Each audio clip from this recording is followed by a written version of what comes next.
அந்த சம்பவம் நடந்த இடத்துல யார் யார் இருந்தாங்க, யார் யார் பண்ணாங்க, அவங்களுக்கு மட்டும் தான் தண்டனை கிடைக்கும். பின்னாடி கைது செய்த நபர்களை எல்லாம் ஈஸியா அக்யூட்டல் யாருமே ஆயிடுறாங்க. இது இல்ல.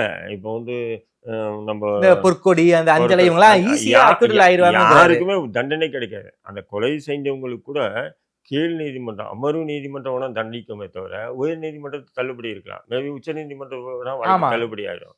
ஏன்னு சொன்னா இந்த வழக்கினுடைய தன்மை அந்த A1 குற்றவாளியை வச்சு இவங்க மொத்தத்தையும் கிளீன் பிளான் பண்ணி அக்யூஸ்டை வந்து ரெக்கவர் பண்ணியிருந்தாங்கன்னா இந்த வழக்கு நிக்கிறதுக்கு உண்டான வாய்ப்பு. ஆமா.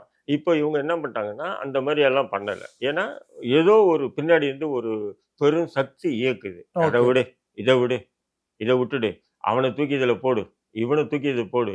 காவல்துறை சுயமாக இயங்கல. அந்த விஷயம் வழக்குல சுயமாக விளங்கல. யாரோ ஒருத்தர் வந்து இயக்குறாங்க காவல்துறையை. இல்லைன்னு சொன்ன தாமரை, கொலை நடந்த 1 ஹவர்ல போய் சரண்டர் ஆயிடுவாங்க போலீஸ் போய்.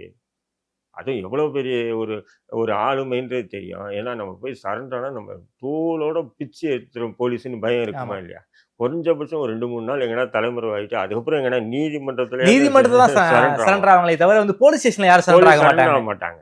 அப்போ இது எல்லாமே பாத்தீங்கன்னா கட்டுக்கதைகள் தான்.